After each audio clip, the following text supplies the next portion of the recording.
नहीं भी बेहतर रहेगा तो मेरी आवाज इतनी बुलंद है कि मैं बिना माइक के भी आप तक अपने दिल की धड़कनें पहुंचाने की जरूर कोशिश करूंगा। कोई आवाज रोक नहीं पाएगी। मैं इसलिए जिंदा हूं कि मैं बोल रहा हूं, मैं इसलिए जिंदा हूं कि मैं बोल रहा हूं। दुनिया किसी गूंगे की कहानी नहीं लिखती, हमें बोलना है। इसलिए मैं यहां खड़ा होकर के तालीमी इदारे में खड़ा होकर के बात कर रहा हूं। क्योंकि खुदा ने मुझे शायरी का लहजा दिया है तो मैं उस लहजे में भी बात करूंगा और तकरीर की शक्ल में भी अपनी बात रखूंगा।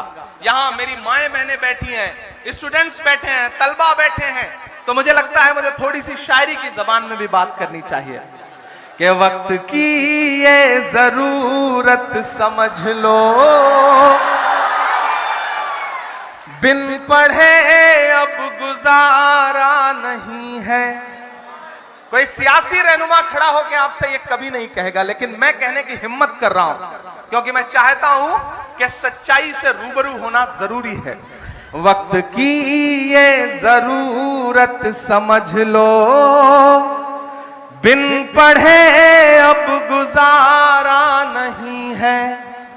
ना कोई रहनुमा ना हुकूमत, कोई भी अब तुम्हारा नहीं है। ना कोई रहनुमा ना हुकूमत, कोई भी अब तुम्हारा नहीं है।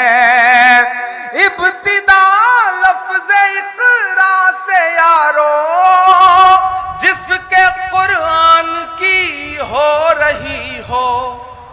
इब्तिदा लफ्ज़ इक़रा से यारो, जिसके कुरान की हो रही हो। कौम ऐसी भी रह जाए जाहिल, ये खुदा को गवारा नहीं है। कौम ऐसी भी रह जाए जाहिल, ये खुदा को गवारा नहीं है। और एक शेर सुनना कि तुम पढ़ो और पढ़ कर लिखो सब, वरना तारीख बदली मिलेगी। अभी डॉक्टर ओम शंकर जी बोल रहे थे तो उन्होंने कहा इमरान साहब अब आप सिर्फ प्रतापगढ़ के नहीं हैं, पूरे भारत के हैं, इसलिए अपना नाम बदल लीजिए।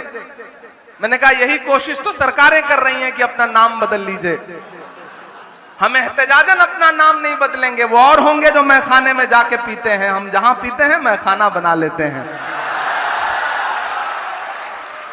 हम जिस मिट्टी में पैदा हुए हैं वही मिट्टी हिंदुस्तान है, हम जिस गांव में पैदा हुए हैं वही भारत है।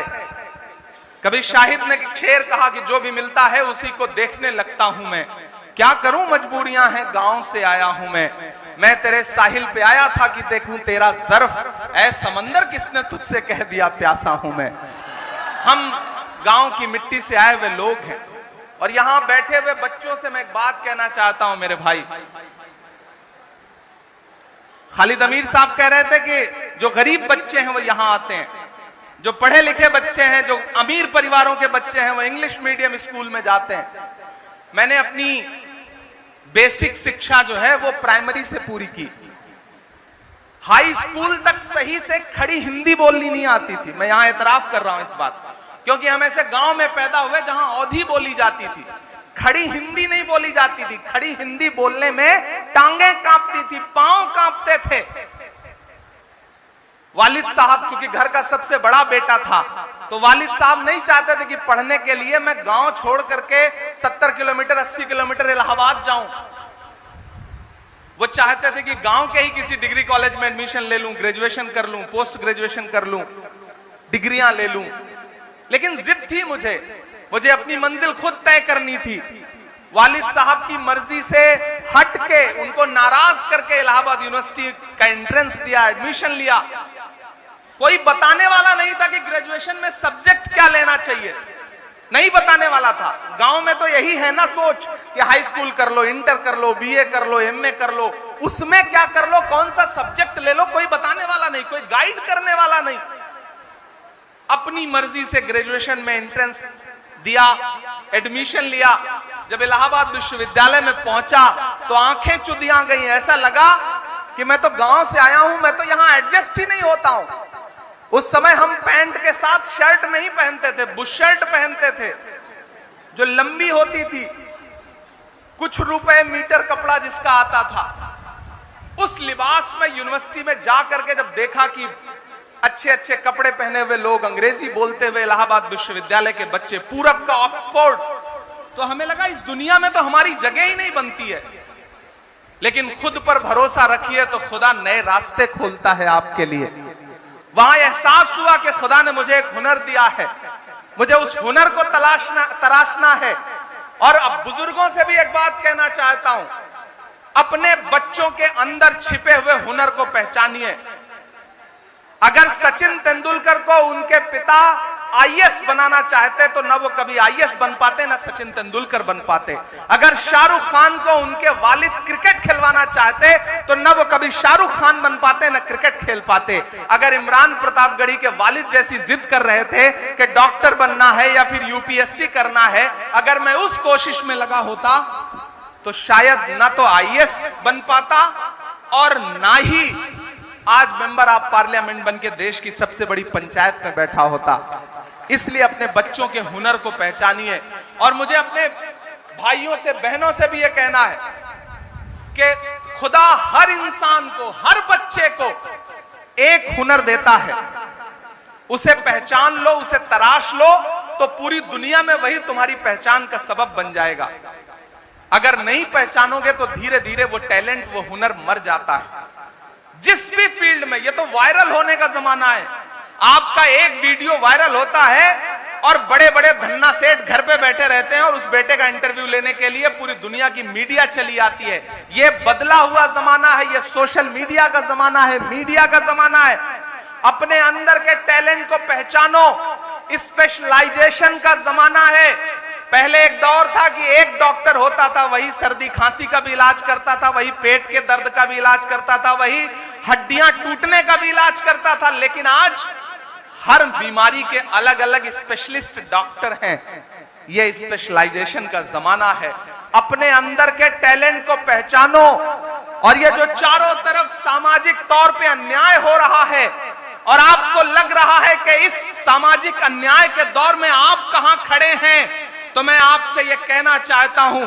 अभी मैं एक चैनल को इंटरव्यू दे रहा था तो मुझसे कहा गया कि इमरान साहब, अकलियतों के घरों के सामने बुलडोजर खड़े हैं, ट्रेनों में उनको लिंच करने की कोशिशें की जा रही हैं, आप क्या कहेंगे? आप कैसा हिंदुस्तान देखते हैं? तब मैंने उनसे एक बात कही थी कि मैं आने वाले 10 सालों बाद एक ऐसा हिंदुस्तान देखता हूं जो इतना खूबसूरत होगा, इतना खूबसूरत होगा कि हर मजलूम अपने हक के लिए अपनी सदाएं खुद बुलंद करेगा। क्योंकि ये दौर ऐसा दौर है जो इंसानों को सिखा रहा है कि जीना कैसे है, इस समाज में बने कैसे रहना है। आपके खिलाफ जो सरकारी साजिशें हैं, समाजी साजिशें हैं, उन्होंने एक काम अच्छा किया है और वो ये किया है कि कन्याकुमारी से कश्मीर तक डंडा लेके भैंस चराने वाला आम मुसलमान भी ये मान चुका है कि अगर इस मुल्क में जिंदा रहना है तो अपने बच्चों को पढ़ाना पड़ेगा। ये एहसास जागा है आपके अंदर, इस एहसास को बुलंद करिए। अगर आपने इस एहसास को बुलंद कर लिया, हमारे पास यूनिवर्सिटियां बहुत हैं।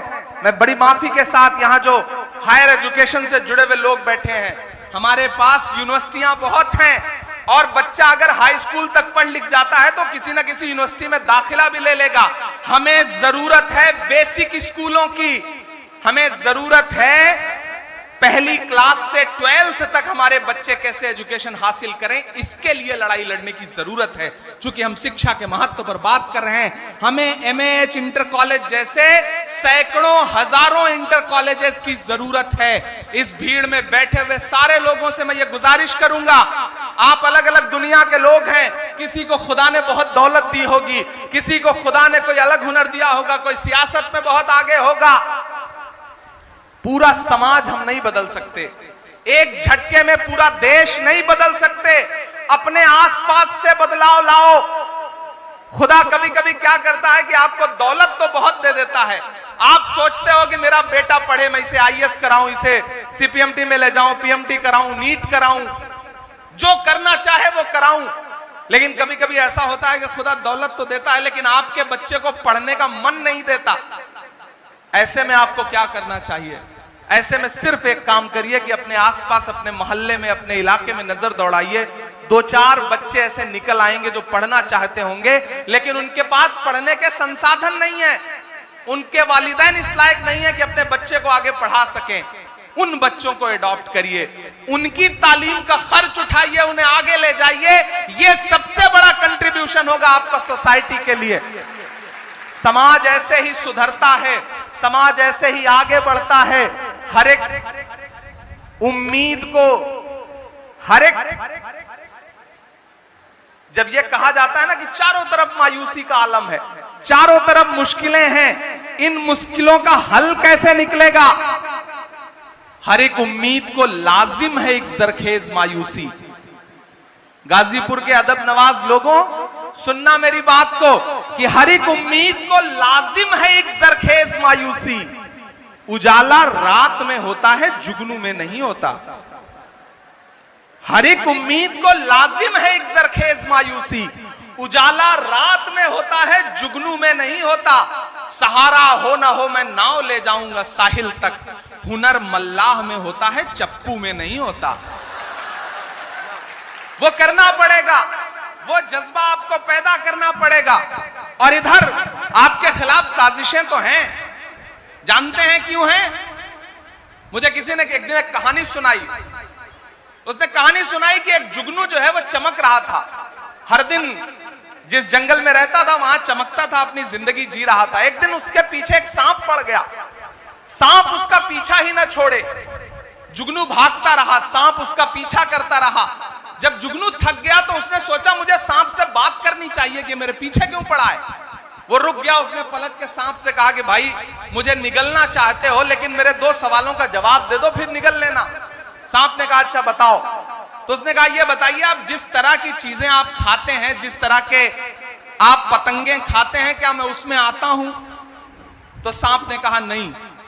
तो जुगनू ने कहा सांप से ये बताइए मैंने आपका कोई नुकसान किया है? तो सांप ने कहा नहीं। तो बोला जब आपके मैं खाद्य श्रृंखला में भी नहीं आता, मैंने आपका कोई नुकसान भी नहीं किया, तो मुझे निगलना क्यों चाहते हो? तो सांप ने कहा मैं तुम्हें इसलिए निगलना चाहता हूं क्योंकि तुम चमकते बहुत ज्यादा हो। तो आपके साथ मसला यह है कि आप चमकते बहुत ज्यादा हैं, इसलिए लोगों की आंखों में चुभते भी बहुत ज्यादा हैं। यह हर दौर में होता रहा है। दुनिया के हर देश की पॉलिटिक्स 25 साल में एक नया शेप लेती है।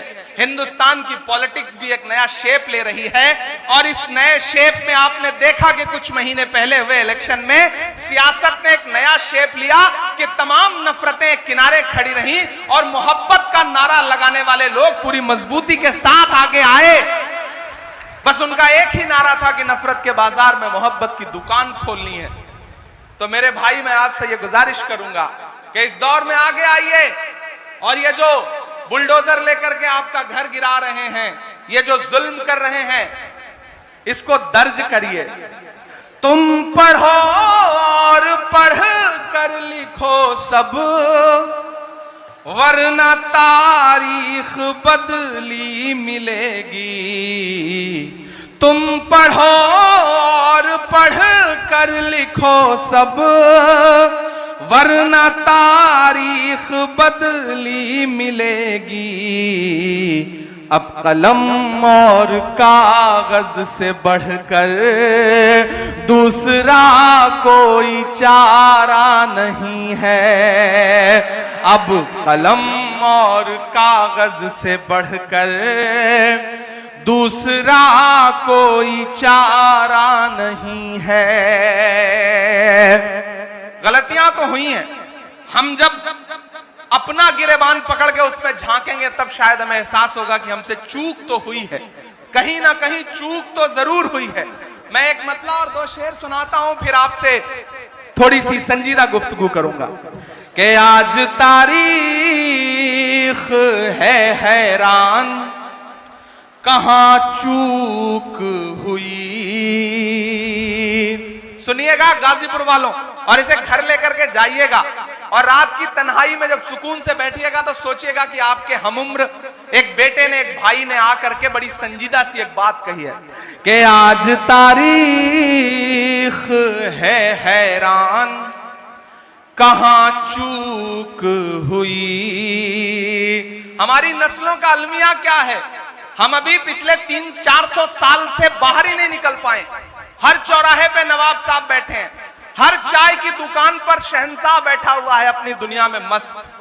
समाज से कोई लेना देना नहीं है। मैं उसके लिए ये मिसरा पढ़ रहा हूं कि आज तारीख है हैरान, कहां चूक हुई। सोचिएगा कभी सुल्तान, कहां चूक हुई। सोचिएगा कभी सुल्तान, कहां चूक हुई। तुम पे दौलत भी है, तादाद भी, ताकत भी है। तुम पे दौलत भी है, तादाद भी, ताकत भी है। फिर भी हो बेसरो सामान, कहां चूक हुई। फिर भी हो बेसरो सामान, कहां चूक हुई। और एक बड़ा कड़वा शेर पढ़ता हूं कि हल हुआ करते थे दुनिया के मसाइल जिनसे, हल हुआ करते थे दुनिया के मसाइल जिनसे। मसला अब है मुसलमान, कहां चूक हुई।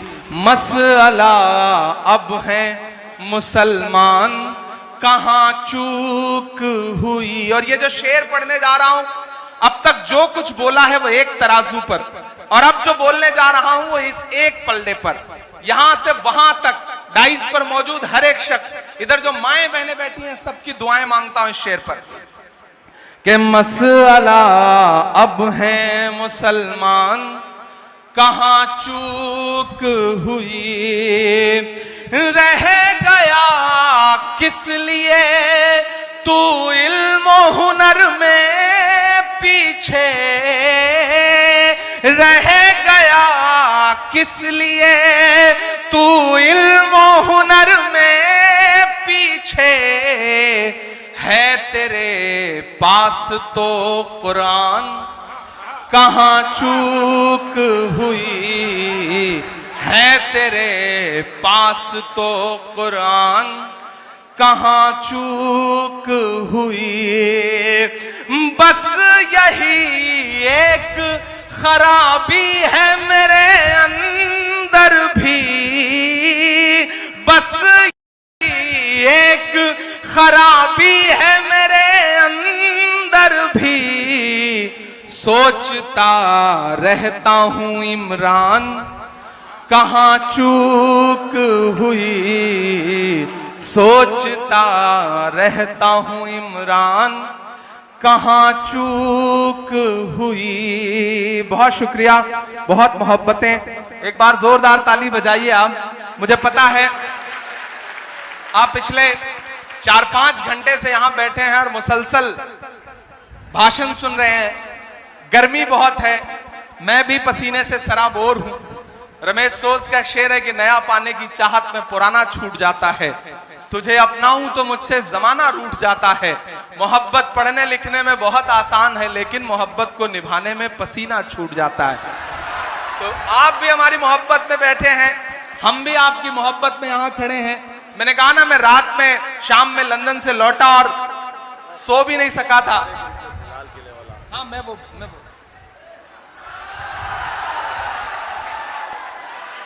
गाजीपुर का आदमी भी, उसे सारे हुनर आते हैं। वो एक माला पहनाने आता है, माइक पर खड़े आदमी को लगता है कि माला पहनाने आया है, लेकिन नहीं, वो एक नज्म की फरमाइश लेके आते हैं। माला पहनाते हैं और कहते हैं माला हमने पहनाई है, अब इसके एवज में आपको एक नज्म पढ़नी पड़ेगी। ये गाजीपुर ही कर सकता है साहब। यहाँ का आदमी अपने आप में कमाल है।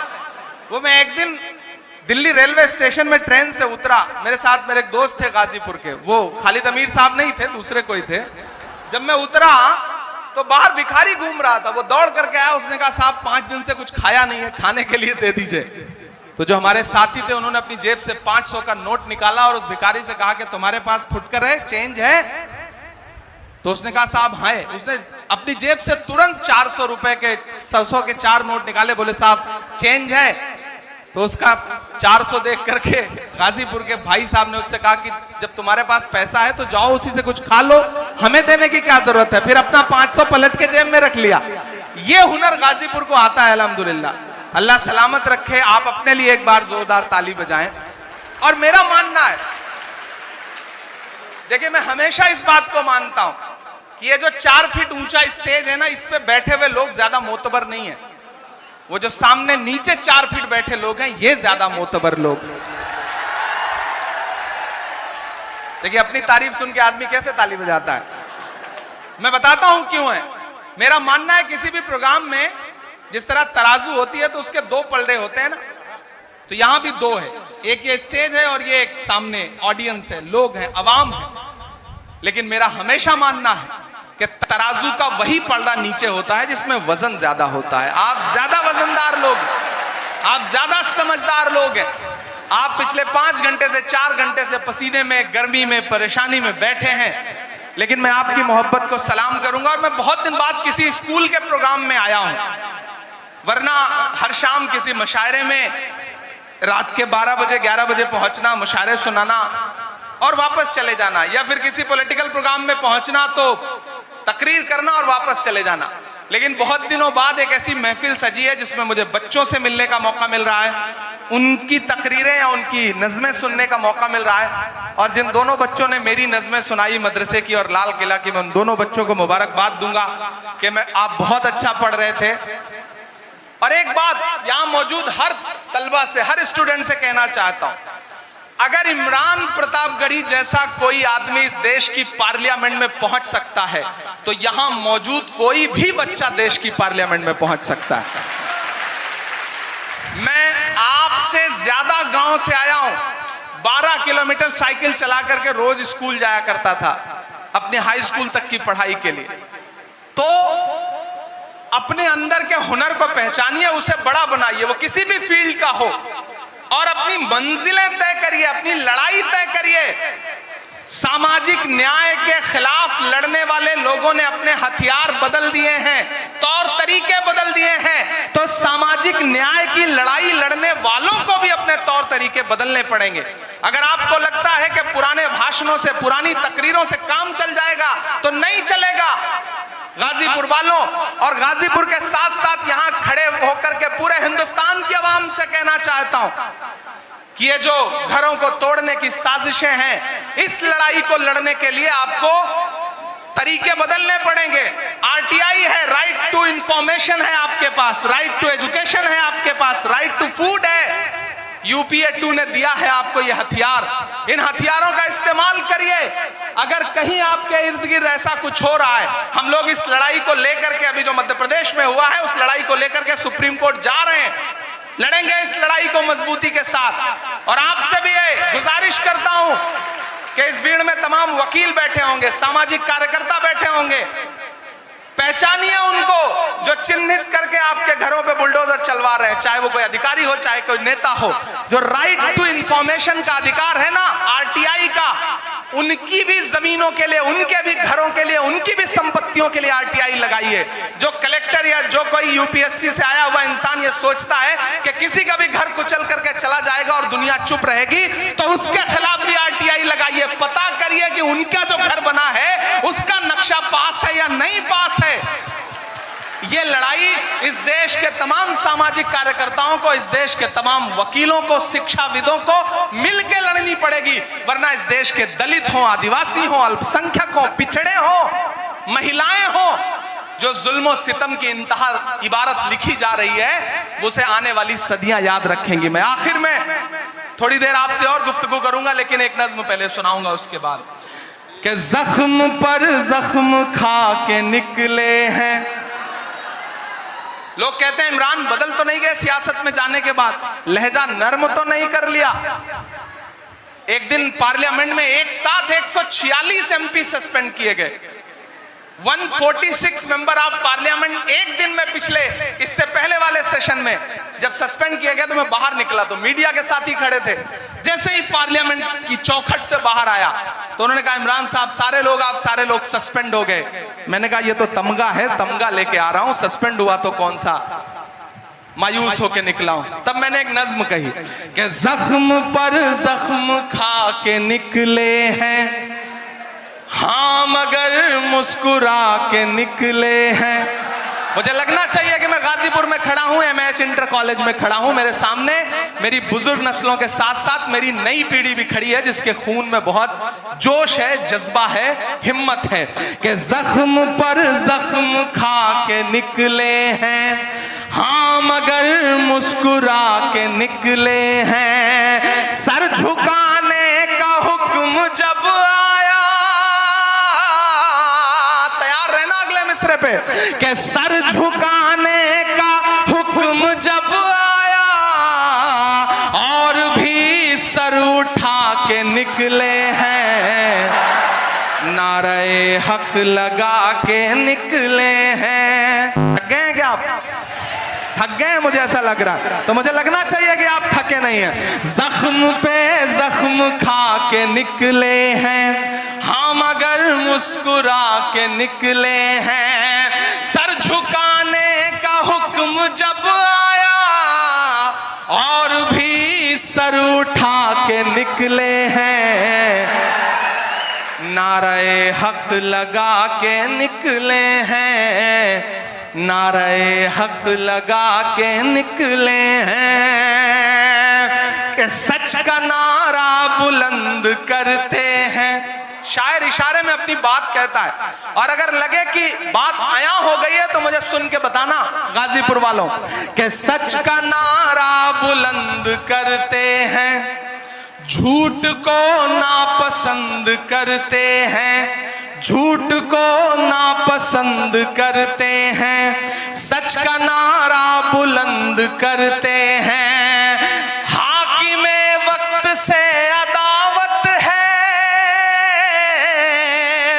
हाकिमे वक्त से अदावत है, वो हमें कम पसंद करते हैं, वो हमें कम पसंद करते हैं। झूठ के हाकिमों के चेहरे पर आईना हम दिखा के निकले हैं, नारे हक लगा के निकले हैं। जख्म पे जख्म खा के निकले हैं। आखिरी बंद पढ़ता हूं इस नज्म का। कि जुल्म की रात से नहीं डरते। सलाम गाजीपुर आपको, बस इससे ज्यादा कुछ नहीं कहूंगा, बस सलाम करता हूं और ये मिसरे पढ़ता हूं। कि जुल्म की रात से नहीं डरते, सख्त हालात से नहीं डरते, जुल्म की रात से नहीं डरते, सख्त हालात से नहीं डरते। तुमको तारीख ये बता देगी,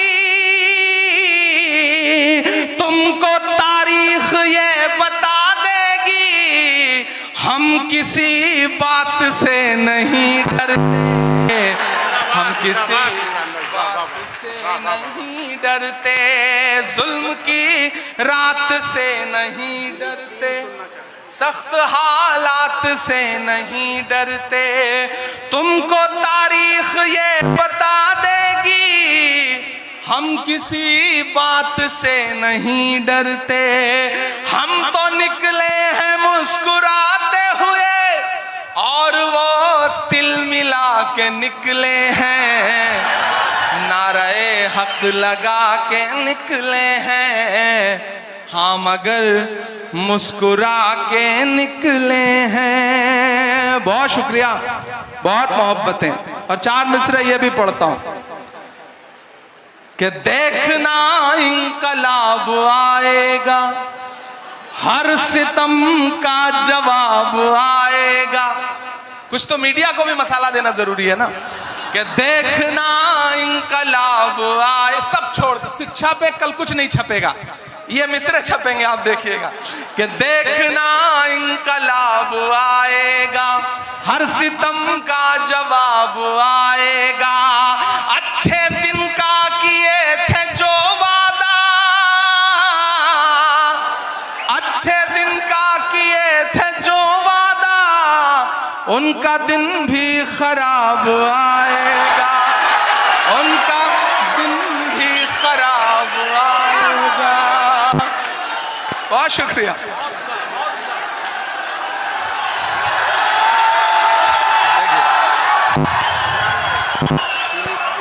हाँ, मैं पढ़ दूँ। नहीं, बहुत शुक्रिया। दरअसल मुझे ऐसा बीच में लग रहा था कि आप थक गए हैं, तो आपको जगाने के लिए मुझे करना पड़े कि देखना इंकलाब आएगा, हर सितम का जवाब आएगा, अच्छे दिन का किए थे जो वादा, उनका दिन भी खराब आएगा, उनका दिन भी खराब आएगा, उनका दिन भी खराब आएगा। मुझे बार बार एक नज्म के लिए बादशाह राही साहब और हमारे जो नाजिम है वो कह रहे हैं फलस्तीन वाली नज्म सुना दीजिए, वो बहुत जरूरी है। मुझे लगता है कि जब आप सामाजिक न्याय की बात करते हैं तो भारत तो ऐसा देश है जहां वसुधैव कुटुंबकम की बात की जाती है। संपूर्ण विश्व हमारा घर है, संपूर्ण वसुधा हमारी है, वसुधैव कुटुंबकम यानी कि संपूर्ण विश्व की जो धरा है वो हमारा परिवार है। ऐसे में मैं एक नज्म सुना देता हूं, फिर उसके बाद आपसे सामाजिक न्याय के इस विषय पर आपसे बातचीत करूंगा। एक नज्म जो इन दिनों पूरी दुनिया में पढ़ रहा हूं और पूरी दुनिया में बहुत दर्द के साथ सुनी जा रही है। मुझे खुशी है कि चाहे यूएनओ हो या फिर अंतरराष्ट्रीय कोई भी मंच हो, भारत की सरकार, यहां पे नेता कोई भी बात करें, लेकिन अंतरराष्ट्रीय मंचों पर जब भी हमारी सरकार खड़ी होती है तो वो पुरजोर तरीके से फिलिस्तीन का समर्थन करती है। इस बात के लिए एक जोरदार ताली बजाइए आप सारे लोग। आयरन लेडी स्वर्गीय इंदिरा जी के जमाने से जो भारत और फलस्तीन के रिश्ते शुरू हुए थे, वो रिश्ते बड़े गाढ़े हैं और मुझे लगता है कि भारत की जो विदेश नीति है वो विदेश नीति हर मजलूम राष्ट्र के साथ खड़े होने की नीति है, जो पंडित जवाहरलाल नेहरू जी ने, राजीव जी ने, लाल बहादुर शास्त्री जी ने शुरू की थी, उसे आगे ले जाने की जरूरत है और कुछ हद तक ये सरकार भी उसका समर्थन करती है, उसी नीति पे चलती है। मैं एक नज्म पढ़ता हूं, फलस्तीन का मुद्दा इन दिनों पूरी दुनिया के सामने। मैं जब भी किसी दर्द को आवाज देना चाहता हूं तो मुझे अल्लामा इकबाल याद आते हैं और दुआ की शक्ल में मेरा दिल करता है कि मैं हाथ उठाऊं उसकी बारगाह में जो पूरी दुनिया को चलाने वाला है, पूरी दुनिया का मालिक है। और जब मैं ऐसी कोई बात कहना चाहता हूं तो मुझे अल्लामा इकबाल की वो नज्म याद आती है जो पूरी दुनिया में मकबूल है कि लब पे आती है दुआ बन के तमन्ना मेरी। मैं इस एक मिसरे को उठाता हूं और एक मुकम्मल नज्म आपको सुनाता हूं, आपकी आंखों में वो तमाम मंजर तैरते जाएंगे। इधर जो लोग बैठे हैं सब थोड़ी देर के लिए मुझे आपकी संजीदगी चाहिए। लब पे आती है दुआ बन के तमन्ना मेरी, लब पे आती है दुआ बन के तमन्ना मेरी, सुन ले तू आज ये फरियाद खुदाया मेरी, लब पे आती है दुआ बन के तमन्ना मेरी, तेरे महबूब ने जिस सिमत किए थे सजदे, तेरे महबूब ने जिस सिमत किए थे सजदे, हुक्म से तेरे वो अस्हाबे नबी के सजदे, हुक्म से तेरे वो अस्हाबे नबी के सजदे, सैकड़ों गम लिए सीने में है गमगीन खड़ा, सैकड़ों गम लिए सीने में है गमगीन संगीन खड़ा, अब फकत तेरे भरोसे है फलस्तीन खड़ा, अब फकत तेरे भरोसे है फलस्तीन खड़ा। काश दुनिया ये समझ पाती है झगड़ा क्या है, काश दुनिया ये समझ पाती है झगड़ा क्या है। आपके घर पे किसी गैर का कब्जा क्या है, तू जो चाहे तो हर एक बात को बेहतर कर दे, एक नजर डाल के हालात को बेहतर कर दे। लब पे आती है दुआ बन के तमन्ना मेरी। मैं जहां जहां गया मैंने इस नज्म को पढ़ा, चूंकि मैं खुद इस नज्म को कहते हुए बहुत रोया, तो मेरे साथ लोग गुनगुनाने लगते हैं, तो मुझे लगता है कि आपके मिसरे की हद ये है कि आखिरी आदमी तक को आपका अगर मिसरा याद है तो किसी शायर के लिए इससे बड़ी कमाल की बात कुछ नहीं हो सकती। मैं पढ़ता हूं अगला बंद इस नज्म का। लब पे आती है दुआ बन के तमन्ना मेरी, अब कहीं भी नहीं सुनवाई है मेरे मौला, सारी दुनिया ही तमाशाई है मेरे मौला, सारी दुनिया ही तमाशाई है मेरे मौला। जो तेरे नाम पे लड़ते हैं अगर हारे तो इसमें हम सब की भी रुसवाई है मेरे मौला।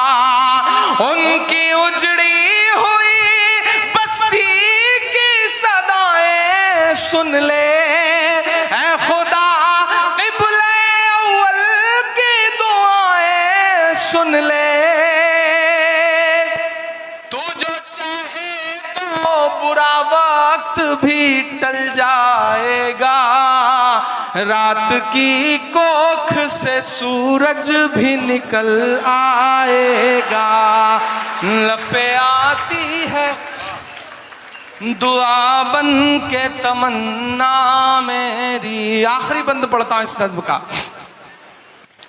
कि दूध मुहे बच्चों के भी ख्वाब हुआ करते हैं, दूध मुहे बच्चों के भी ख्वाब हुआ करते हैं, जंग करने के भी आदाब हुआ करते हैं, जंग करने के भी आदाब हुआ करते हैं। हम नहीं कहते हमें कोई पैगंबर दे दे, जो फकत तेरे ही आगे झुके वो सर दे दे। लश्करे फील जहालत पे उतर आया है, लश्करे फील जहालत पे उतर आया है। ऐ खुदा फिर से अबाबीलों को कंकर दे दे। कौन कहता है कि जो भारत का पैगाम है, कौन कहता है कि नफरत से चलेगी दुनिया, तू दिखा दे कि मोहब्बत से चलेगी दुनिया, तू दिखा दे कि मोहब्बत से चलेगी दुनिया। लब पे आती है दुआ बन के तमन्ना मेरी। बहुत शुक्रिया, बहुत मोहब्बतें। और आखिर में गाजीपुर वालों आपसे बस इतना कह रहा हूं कि सामाजिक न्याय की लड़ाई में ही नहीं बल्कि जिंदगी के हर मोड़ पर शिक्षा का जो महत्व है उस महत्व को समझना पड़ेगा। अपने बच्चों को पढ़ाने का जज्बा पैदा करिए और ये 4 मिसरे मेरे घर लेकर के जाइए कि इस तरह हौसले आजमाया करो, मुश्किलें देख कर मुस्कुराया करो, मुश्किलें देख कर मुस्कुराया करो। दो निवाले भले कम ही खाया करो, अपने बच्चों को लेकिन पढ़ाया करो, अपने बच्चों को लेकिन पढ़ाया करो। शिक्षित होइए, संगठित होइए। कभी डॉक्टर बाबा साहब अंबेडकर ने कहा था ना कि शिक्षा वो शेरनी है कि जिसका दूध जो कोई भी पिएगा वो दहाड़ेगा। तो अगर दहाड़ना चाहते हो, समाज में इज्जत के साथ रहना चाहते हो, तो शिक्षित बनो। बिना शिक्षा हासिल किए, बिना पढ़े, इसलिए मत पढ़ो कि नौकरी मिल जाएगी। सिर्फ नौकरी का मकसद बना के मत पढ़ो, इसलिए पढ़ो कि समाज में इज्जत के साथ जीना है। और अगर किसी के साथ जुल्म हो रहा है, वो कोई भी हो, वो दलित हो, पिछड़ा हो, आदिवासी हो, महिलाएं हो, युवा हो, अगर उनके साथ जुल्म हो रहा है तो अपने इल्म का इस्तेमाल उस जुल्म को रोकने के लिए करो। अल्लाह के रसूल ने कहा है ना कि इल्म हासिल करो चाहे चीन तक जाना पड़े। तो चीन जाने से मुराद मुझे लगता है उस दौर में यही थी कि कितनी भी मुश्किल आए, कितना भी दूर जाके इल्म हासिल करना पड़े, लेकिन इल्म हासिल करो और डरना बंद करो। आखिर में डरना बंद करो। हुकूमत यह दिखाना चाहती है कि तुम्हारी चूड़ी टाइट कर रहे हैं इसलिए लोग खुश हो रहे हैं। एक तबका है ना जो इस बात पे खुश है कि तुम्हारी चूड़ी टाइट हो रही है। नहीं, डरना बंद करो। एक बुरा दौर आया है, टल जाएगा। वक्त का क्या है, एक दिन बदल जाएगा, बदल जाता है वक्त। और जो डराने की साजिशें लेके बैठे हैं उनसे बस इतना कह के जाता हूं कि मत समझना डराने से डर जाएंगे। मैंने कहा ना मैं वीर अब्दुल हमीद की सरजमीन पे खड़ा हूं, मैं ब्रिगेडियर उस्मान से लेकर के डॉक्टर मुख्तार अंसारी की सरजमीन पे खड़ा हूं, मैं राम उग्रा पांडे की सरजमीन पे खड़ा हूं। तो ये मिसरे पढ़ के जाता हूं कि मत समझना डराने से डर जाएंगे। खालिद अमीर साहब ने हमें चाय तक नहीं पिलाई है अभी, लेकिन आपको नाश्ता कराने जा रहे थे। ये कमाल है खालिद अमीर साहब का कि स्टेज पर चाय, अच्छा चाय नहीं पिलाई तो चलो ये काम तो ठीक ही किया, चाय वाला कोई मसला न रह जाए तो ज्यादा ठीक है। देखिए मैं तो आजकल एक काम करता हूं विश्व विजय भाई, तो राजनीतिक आदमी है, कभी कभी इस तरह की टिप्पणियां भी जरूरी है कि मैं कहीं किसी होटल पे, किसी ढाबे पे या किसी भी बच्चे को चाय ला करके सर्व करते हुए देखता हूं तो मैं कोशिश करता हूं कि उसे ले जाके किसी स्कूल में एडमिशन दिलाऊं ताकि वो आगे चल करके मुल्क का भविष्य ना खराब कर सके, वो पढ़े लिखे ताकि। कि मत समझना डराने से डर जाएंगे। गाजीपुर के खून का जो उबाल है ना, जो इस मिट्टी का तेवर है ना, जो सरहदों की हिफाजत में खड़ा हुआ गाजीपुर का कोई भी लाल इस बात की परवाह नहीं करता कि सामने टैंक है या पैटर्न टैंक है या कौन है, वो अपनी जान की बाजी लगा करके भारत की सरहदों की हिफाजत करता है। मैं उस मिट्टी में खड़ा होकर के आखिर में आपको पुकारता हूं और ये मिसरे पढ़ता हूं, आपकी तालियों के शोर के साथ विदाई मांगता हूं कि मत समझना डराने से डर जाएंगे। अपनी बातें कहना सीखिए, पढ़िएगा तो अपनी बातें कहना भी सीखिएगा। कौन सी बात कहां कैसे कही जाती है, ये सलीका हो तो हर बात सुनी जाती है। मैं जब आया मेंबर ऑफ पार्लियामेंट बनके तो मैं ओथ लेने गया, तो मैंने हिंदी में शपथ ली। तो उस समय तत्कालीन उपराष्ट्रपति थे वेंकैया नायडू जी, उन्होंने मुझे बुलाया अपने चैम्बर में और बुला के मुझसे कहा कि मैंने बहुत दिन बाद किसी युवा को इतनी शुद्ध हिंदी बोलते हुए देखा। तो मैंने कहा सर मैं हिंदी साहित्य का विद्यार्थी हूं। तो वो और चौंके, बोले तुम तो शायर हो। मैंने कहा ये कितना खूबसूरत कॉम्बिनेशन है कि मैं इलाहाबाद विश्वविद्यालय में गंगा और जमुना के तट तट पर बैठ करके मैंने शायरी और कविता लिखनी सीखी है। जहां संगम होता है जो नदियों का, वहां पे साहित्य का संगम होता है। मैं उस मिट्टी से आया हूं, इसलिए इस सरकार की सारी खुराफातें समझता हूं और उसको इसी भाषा में जवाब देने का हुनर भी जानता हूं। एक दिन महिला सशक्तिकरण पे बात हो रही तो मैं खड़ा हुआ बोलने के लिए, तो मैंने कहा यत्र नार्यस्त पूज्यन्ते रमन्ते तत्र देवता। जब मैंने संस्कृत का सूत्र वाक्य सुनाया तो भाजपा के एक नेता बाद में मुझे सदन खत्म होने के बाद मिले, बोले इमरान आप संस्कृत का श्लोक सुना रहे हो। मैंने कहा इसमें कौन सा कमाल है भाई, मैं हिंदी साहित्य का पढ़ा हुआ हूं, अभी तो मैंने एक श्लोक सुनाया है। आपने महिलाओं के खिलाफ अत्याचार बंद नहीं किए तो और भी श्लोक सुनाऊंगा आपको। तो आपको शिक्षित इसलिए भी होना है कि दुनिया को समझने के लिए, पढ़ोगे नहीं तो कैसे आगे बढ़ोगे।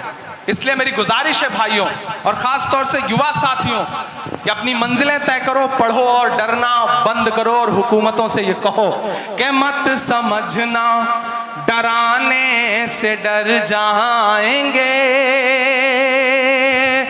मत समझना डराने से डर जाएंगे, अब के सारी हदों से गुजर जाएंगे।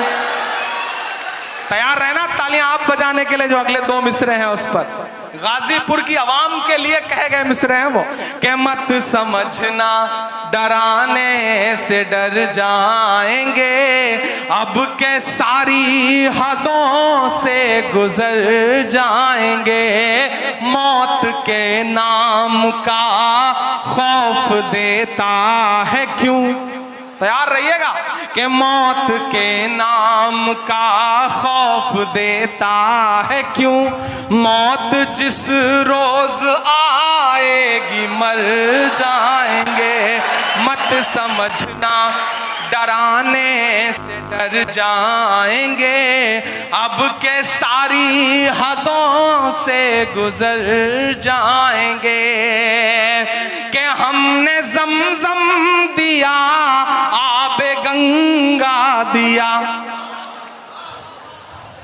हमने जमजम दिया आबे गंगा दिया, तुमने भारत को दंगा ही दंगा दिया।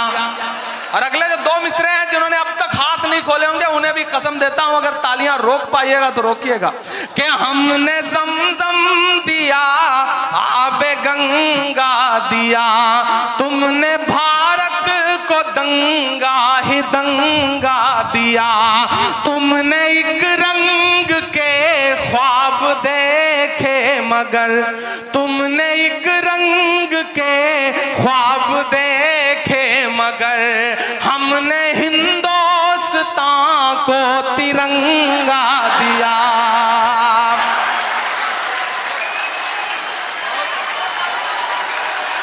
बहुत शुक्रिया।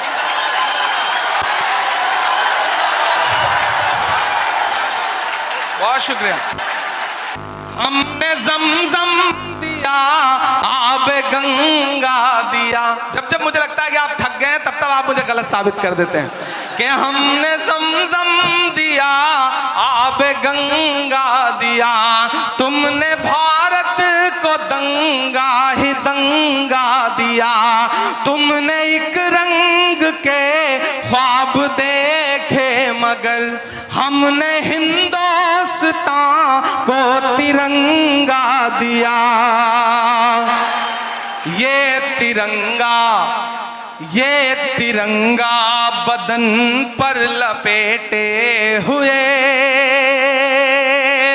ये तिरंगा, कल मैं याद रह जाऊं तो इन मिसरों से आपको याद रह जाऊं कि ये तिरंगा बदन पर लपेटे हुए, एक दिन इस जमीन में उतर जाएंगे, मत समझना डराने से डर जाएंगे, अब के सारी हदों से गुजर जाएंगे। ये तिरंगा बदन पर लपेटे हुए, एक दिन इस जमीन में उतर जाएंगे। और ये मिसरा सुनिएगा कि ख्वाब तू देखने लग गया कौन कौन से, तेरी ख्वाहिश है अब सब रहे मौन से। बात इतनी सी है कोई समझाइए, हमने झेले हैं दुनिया में फिरौन से, कि ना इधर जाएंगे ना उधर जाएंगे, ना इधर जाएंगे ना उधर जाएंगे, बन के खुशबू फजा में बिखर जाएंगे।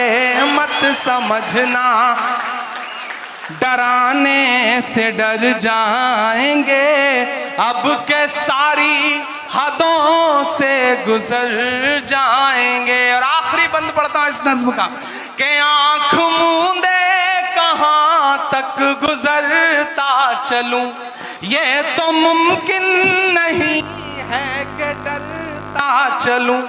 आंख मूंदे कहां तक, आंख मूंदे कहां तक गुजरता चलूं, ये तो मुमकिन नहीं है कि डरता चलूं। मैं क्या शायर भी हूं और मुअर्रिख भी हूं, मैं क्या शायर भी हूं और मुअर्रिख भी हूं, जुल्म जितने भी हों दर्ज करता चलूं, आंसुओं की गवाही से लिखता रहूं, खून दिल की सियाही से लिखता रहूं, आंसुओं की गवाही से लिखता रहूं, खून दिल की सियाही से लिखता रहूं। हमने जो कह दिया कह दिया कह दिया, अब ये मुमकिन नहीं कि मुकर जाएंगे। मत समझना डराने से डर जाएंगे, अब के सारी हदों से गुजर जाएंगे। वारिस हसन साहब, खालिद अमीर साहब और पूरी इंतजामिया कमेटी, और ख़ास तौर से इस कॉलेज के जो टीचर्स हैं, मैं सबका नाम नहीं जानता, लेकिन मैं उनको खुसूसी तौर पर मुबारकबाद देता हूँ। मैं जानता हूँ कि एक इवेंट करना कितना मुश्किल काम होता है, और इस तरह से जिसमें सियासत के भी रंग हो, अदब के भी रंग हो और कल्चरल प्रोग्राम भी हो, उसे संजोना बहुत मुश्किल काम होता है। लेकिन खालिद अमीर साहब को मुबारकबाद के ये मुझे बुला के नहीं लाए, ये मुझे पकड़ के लाए। मतलब मैं ये जुमला इस्तेमाल कर रहा हूँ, एक होता है पकड़ के बुलाना। मैं लंदन था और दिन में 3 फोन इनके इस बात के आते थे कि आपकी फ्लाइट कब लैंड करेगी, आप देर ना कर दें, फ्लाइट डिले ना हो जाए। मैंने कहा इतना परेशान मत होइए, इंशाल्लाह गाजीपुर वालों से एक जज्बाती रिश्ता है, तो मैं उस रिश्ते को निभाने के लिए जरूर पहुंचूंगा, चाहे जैसे पहुंचूं। मैं आपके बीच में हाजिर हुआ, यहाँ जो आवाम बैठी है और स्टूडेंट्स जो बैठे हैं, उन सबका बहुत शुक्रिया अदा करता हूँ।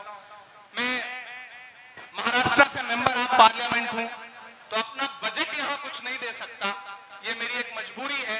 अगर मैं उत्तर प्रदेश से मेंबर ऑफ पार्लियामेंट होता तो मेरी कोशिश होती तो मैं 1 साल का पूरा 5 करोड़ इस इंस्टीट्यूशन को दे देता। लेकिन मैं ये एक वादा आपसे खालिद अमीर साहब ये करता हूँ कि आप दिल्ली आइए, चूंकि मेरी कलम यहाँ के लिए फंड नहीं दे सकती, मैं सिर्फ महाराष्ट्र के लोगों को फंड दे सकता हूँ। लेकिन ऐसे कई राज्यसभा मेंबर ऑफ पार्लियामेंट हैं जो हमारे साथ उत्तर प्रदेश के हैं और हमारे साथ हैं, हम उनके कहीं काम आ जाते हैं, हम उनसे कोई काम ले लेंगे।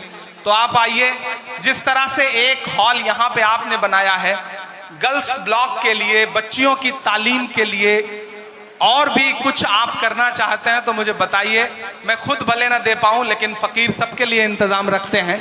मैं इस कॉलेज के लिए कुछ ना कुछ ज़रूर दिलवाऊंगा, ये आपसे वादा कर रहा हूँ। एक ऐसा फंड, एक ऐसी रकम जिससे यहाँ पे कोई हॉल बन सके, कोई लाइब्रेरी बन सके, मैं अपनी तरफ से ये वादा कर रहा हूँ। और दुआ करिए, जैसा उमैर साहब कह रहे थे, आने वाला वक्त ऐसा हो कि मुल्क के सियासी हालात करवट लेगी, तो आपकी दुआ रही तो आपका ये भाई इस पोजीशन में भी होगा कि इस कॉलेज को कुछ बहुत बड़ा दे सके। और ऐसा होगा, ज़रूर होगा। जरूर होगा, ये मुझे पूरा यकीन है। और उस दिन MAH इंटर कॉलेज में आके मैंने जो वादा किया, यहाँ खड़े होकर के जो आपसे गुफ्तगू की है, उसके लिए आप आइएगा और मुझे याद दिलाइएगा, मैं इंशाल्लाह खड़ा मिलूंगा। और आप सब साथियों से गुजारिश है, अपने बच्चों को पढ़ाइए। अगर आपके बच्चे का पढ़ने में मन नहीं है तो अपने आसपास के किसी बच्चे को पढ़ाइए, क्योंकि शायद वो पढ़ना चाहता हो और उसके पास पढ़ने के रिसोर्सेज ना हो। बेसिक स्कूल बनाइए, यूनिवर्सिटियां बहुत हैं, बेसिक स्कूल की जरूरत है। बेसिक स्कूल में बच्चों को भेजना शुरू करिए। और इमरान प्रतापगढ़ी आपकी दुआओं की वजह से देश की पार्लियामेंट का हिस्सा है।